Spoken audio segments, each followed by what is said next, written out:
And continue. Will do, Madam Chair. Thank you.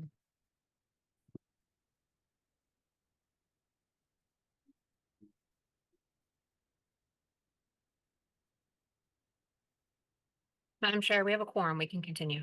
Wonderful. Thank you, Kim. We'll welcome everybody back to the open session, and we'll begin this session with some very wonderful news. We have an induction of the new member to the Board of Governors. Alan Crosta, I can't see you on the screen sometimes, but please, if you'd unmute your microphone, I will invite John Hoffman to administer the oath of allegiance and office, please. Thank you. You ready, Dr. Crosta?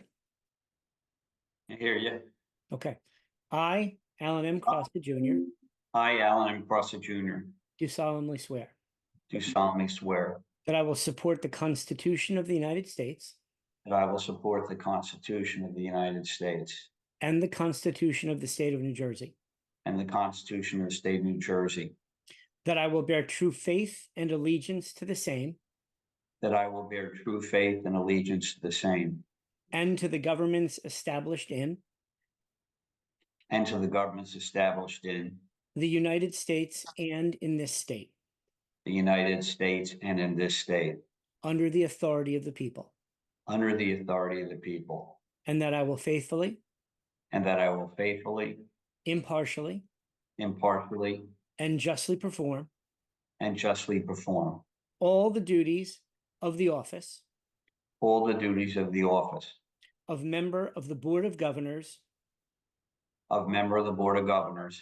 of Rutgers, the State University of New Jersey, of Rutgers, the State University of New Jersey, according to the best of my ability. according to the best of my ability. So help me God. So help me God.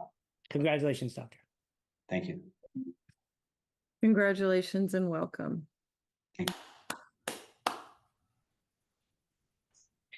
Okay, we'll move on to the rest of the business we have on the agenda today. We do have one speaker who has signed up to speak on a specific agenda item today. Secretary Posfa, if you could unmute the microphone for our guest, and please be reminded that you have 2 minutes for comment, and you must speak directly to the agenda item that you've signed up for. Thank you again. Mr. Cradaville, I am unmuting you now. Should be. Yes. Good morning. Can everybody hear me? Yes. Great. My name is Charlie Cradaville. I'm a proud Rutgers alum, class of 2009. I'll note for the record, this board requires speakers to identify at least one action item on your agenda in order to speak during the meeting. And, you know, given you've essentially got a package of resolutions for the tuition, fees, room and board, and the budget, and given I'm very concerned about the rising costs for Rutgers students, I requested to speak on all 4 resolutions. I also requested that the secretary of the board provide copies of those resolutions so that I could review them and prepare remarks that would be informed and helpful to the board. I'll note that, you know, this isn't the first time this has happened, but my request was ignored and I did not receive copies of those resolutions. As of just a few minutes ago, they are not on the governing board's website for the university. And so it makes it really difficult, nigh impossible to comment on those items. And I would suggest that if the board's going to require people to identify action items to comment on, that they be able to review the items in question. You can't have it both ways and say you've got to restrict your comments to these items, but they're going to, you know, then say they're going to remain secret, and you know you can't view them, but you have to restrict your comments to those. It's really not fair. And I think those of you that are familiar with other public boards would have to admit that this is less transparent than most of what we see around New Jersey. And I think you can do better, and I hope that you will. I know, Madam Chair, you're now in the position of power, and I would, you know, request some more transparency, and I would like to meet with you or a representative of the board I'll just say my phone number out loud, 732-993-9697. And I hope that somebody can reach out to me and we can discuss transparency at this board and how it can be improved, because I know that it can, and I hope that it will. And yeah, I am concerned about the rising costs for students. So I'd like to hear about, whatever proposal you have here. I hope I'm wrong, but I suspect that you're planning to increase the tuition and fees for the student body. And yeah, I'd like to hear about that and hear why you arrived at the numbers you arrived at before you vote. And that's all I have. Hope someone will follow up. Thank you so much for making the time to join us and your comments. Much appreciated. Madam Secretary, do we have any other guests today? We do not.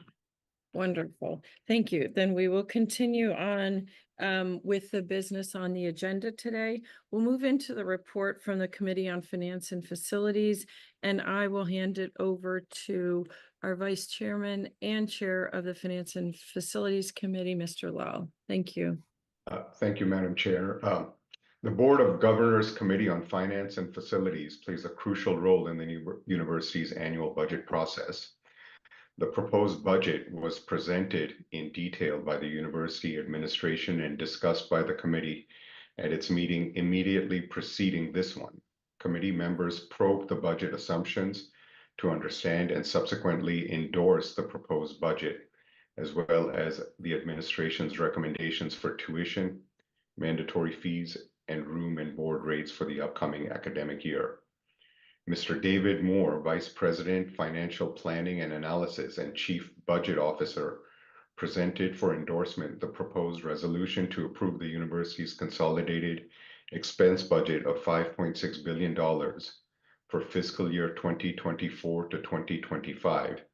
He explained the key revenue and expense items that resulted in an expected deficit of $41.3 million, improved from $77.3 million budgeted for the previous fiscal year. Mr. Moore then presented for endorsement proposed resolutions to set tuition, mandatory student fees, room rates, and board rates for fiscal year 2024 to 2025, including 1. Proposed tuition increases of 4% for typical undergraduate programs. 2. Proposed mandatory student fee increases of 4%. 3. Proposed increases to housing, room rates, and residence education fees of 6%. And finally, 4. Proposed increases to dining board plan rates of 8% for student dining plans at Rutgers, New Brunswick, and Rutgers, Newark, and 11% for student dining plans for Rutgers, Camden. I now ask Mr. Moore to review the key points from the budget presentation. This will be followed by observations by Executive Vice President, Chief Financial Officer, and University Treasurer J. Michael Gower.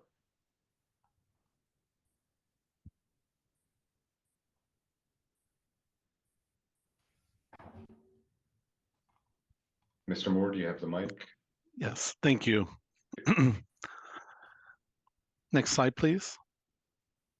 The proposed budget for FY 2025 reflects the values of the Rutgers University in fulfilling its core priorities of teaching, research, service, and healthcare.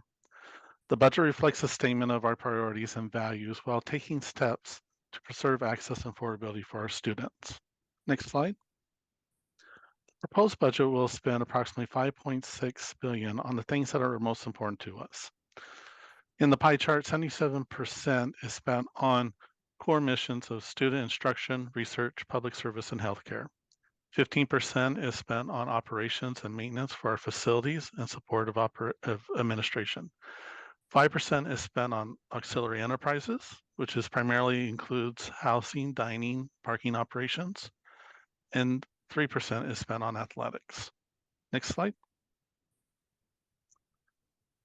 So let's explore some of the categories for a deeper understanding. Our core missions are made up of classroom instruction and academic support, which makes up approximately 1/3 of the total budget. This category includes faculty compensation and staff support for academic units, libraries, and dean's offices. This budget supports and advances Rutgers' high-quality instruction and academic excellence.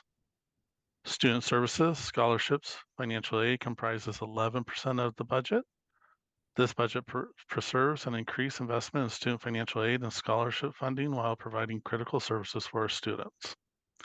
Sponsored research and other sponsored programs make up 12% of the budget and includes funds spent on research associated with federal, state, and non-governmental contracts and grants. Public service, extension, and healthcare includes agricultural extension programs, delivery of healthcare, support for health clinics, and community services provided throughout the state, which accounts for 21% of the annual budget.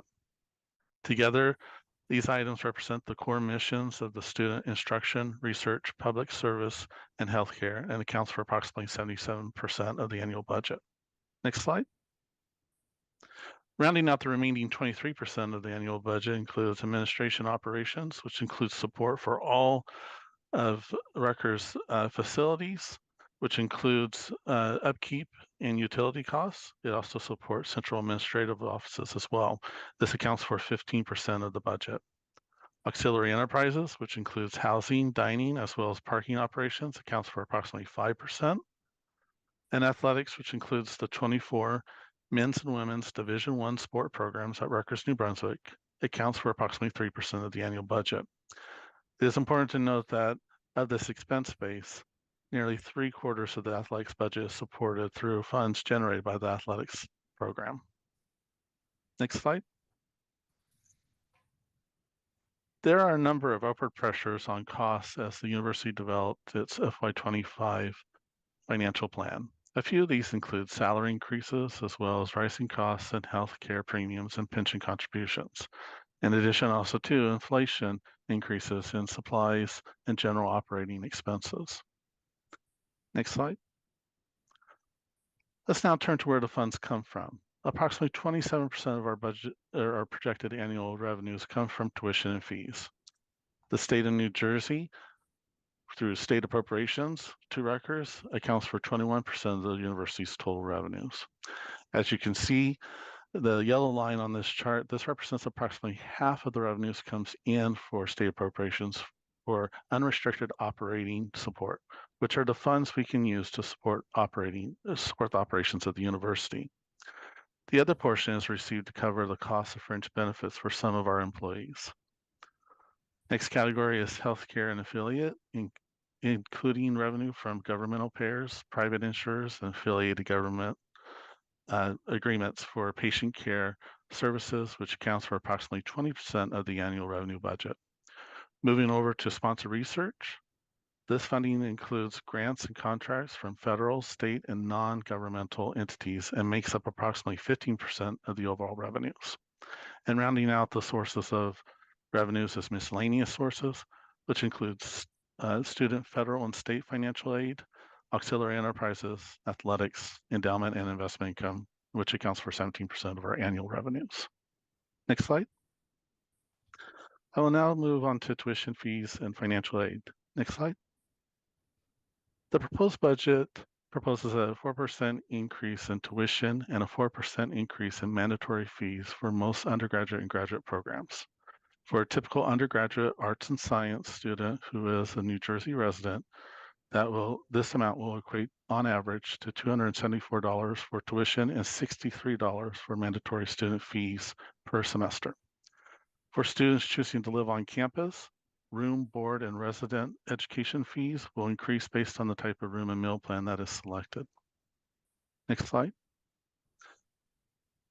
Rutgers puts a high priority on keeping affordable and provides our students with institutional student aid, qualifying state and federal aid, and grant programs. Next slide. There are many ways that Rutgers students and their families are able to reduce out-of-pocket costs. It is important to note that when we look at last year's data, 75% of our undergraduate students received some form of financial aid. Next slide. As we look at what Rutgers is doing to preserve and improve access and affordability, we can look at the institutional financial aid that is offered. There's the Scarlet Guarantee Program at Rutgers, New Brunswick, Run to the Top program at Rutgers, Newark, and the Bridging the Gap program at Rutgers, Camden. These programs are complemented by the state of New Jersey's Garden State Guarantee Program. They are designed to make college more accessible and affordable by offering the last dollar financial aid for students. Each program has 3 funding tiers that uses adjusted gross income up to a certain level. Federal and state financial aid programs are another option to reduce out-of-pocket costs. These critical financial aid programs, coupled with those provided by Rutgers through our institutional aid, helps our neediest students. Next slide. I'll now turn the presentation over to Executive Vice President Michael Gower. Thank you, David. Good morning, everyone. Or good afternoon now. I wanted to thank David for what is leading a gigantic effort to pull this budget together. It is an 11-month piece of work and results in what you see today. Requires tremendous amount of work from the chancellors, their chief business officers, and other members of the cabinet to get it to this point. Often, as is the case this year, we need to wait for the legislature to finish its work so that we understand what kind of support we might get. This year, we're grateful that the state provided some additional operating support in the form of appropriation to the university and to other state colleges and universities. A few weeks ago, the Board of Governors took a major step in adopting financial strategy policy that would help guide the university towards not just a balanced budget, which is where we're pointing towards and have made some progress on this year, but towards a position where we can sustain ourselves over time and invest in the things that are needed, such as addressing deferred maintenance, having opportunity to advance the use of our technology and develop new programs, and at some point replenish our reserves that we are using on a planned basis over a number of years while we get ourselves back into balance and then beyond. These 5 pillars, as shown on the screen, represent the opportunities that we've discussed at numerous meetings of Finance and Facilities Committee, but are identified as the key pillars of the financial strategy that was adopted. Looking at programs and understanding the margins of those, where there are opportunities to improve growth in revenue and diversification of those revenue sources.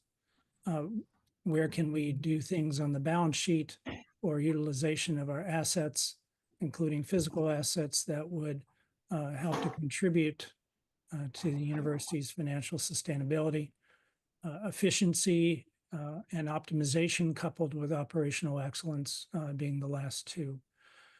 There is a tremendous amount of work going on even this summer on specific initiatives behind each of these pillars as we progress to the next academic year. I see that accelerating and a number of different opportunities coming forward as the chancellors and the deans work with members of the cabinet on opportunities at that point.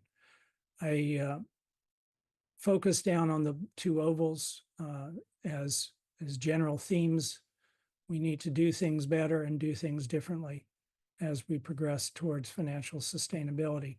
This budget represents an early starting position for that by reducing the estimated bottom line from approximately $77 million that was identified in the budget a year ago to $41 million this year. Next slide, please. We discussed with the committee, and Mr. Law just noted the 4 resolutions that were endorsed by the committee. We ask for your approval of those. And with that, I'll turn it back to Mr. Law. And I'd be happy to address any questions. Any questions for Mr. Gower or Mr. Moore before we move on? Thank you, Mike. Madam Chair, with that having sort of been presented, I move the resolution for approval for the fiscal year 2024 to 2025 working budget as found on page 17 of the meeting materials. Thank you very much, Chair Lau. I'll open the floor for a second, please. Second. Thank you. Is there any discussion or additional questions on the budget as presented? Hearing none, I will call for a vote. All those in favor of the budget as presented? Aye. Aye. Aye. Any opposed to the budget? And any abstaining from the vote? Thank you very much. The motion carries. Madam Chair, I have a few more to go. I was going to pass it back to you, Mr. Chair, to carry on with the additional resolutions, please, on tuition fees. Thank you, Madam Chair. I move the resolution for approval of tuition rates for fiscal year 2024 to 2025 as 19 of the materials. Thank you very much, sir. Do I have a second on that motion, please? Second. Thank you. I'll open the floor again for any comments or discussion on the tuition as proposed in the resolution. Hearing none, I'll call the vote. All those in favor of the tuition proposal as presented, please vote. Aye. Aye. Thank you. Any opposed? And any abstaining from the vote? Hearing none, the motion carries. I will pass it back to you again. Madam Chair, I move the resolution for approval of mandatory student fees as found on page 31 of the materials. Thank you very much. Open the floor for a second, please. Second.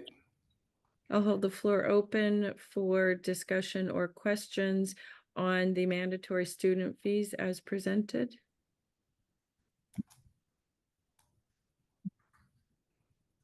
Thank you. Hearing none, I'll call the vote. All those in favor, please signify. Aye. Aye. Any opposed? And any abstentions, please? Hearing none, the motion carries. And Chair Lau, back to you one more time. One more time. Thank you, Madam Chair. Resolution, thank you. I move the resolution for approval of room and board rates along with residence education fees as found on page 39 of the materials. Thank you very much. Open the floor for a second, please. Second. Thank you, Hollis. Keeping the floor open for any comments, question, or discussion on the room and board rates and residence education fees as presented. Hearing none, I'll call the vote. All those in favor, so signify. Aye. Aye. Anyone opposed? And anyone abstaining from the vote? Hearing none, the motion carries. Thank you very much, Chairman Lau, for handling the finance and facilities approvals today. We'll move into the consent agenda, and I will pass the floor back to you again, Vice Chair Lau, to move the consent agenda, please. Thank you, Madam Chair. Are there any items that the members want to remove from the consent agenda? Okay, hearing none. Upon recommendation of the Committee on Academic and Student Affairs, I move that the board approve the items contained in the consent agenda. Thank you very much. Open the floor for a second on the motion regarding the consent agenda. Second. Thank you. I'll open the floor for voting at this time. All those in favor, please so signify. Aye. Aye. Aye. Thank you. Any opposed? And any abstaining? Hearing none, the motion carries.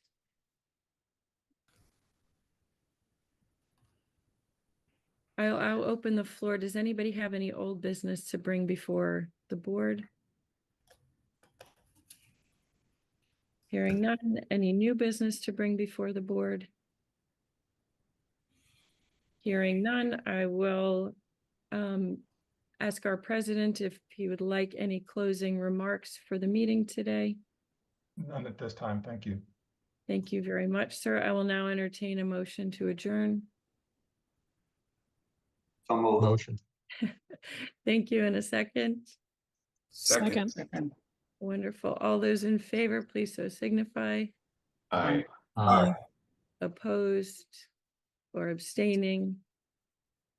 Hearing none, the meeting is adjourned. Thank you again, everyone, for making time after the holiday weekend and your summers. Appreciate it. Take care. Thank you. You're welcome.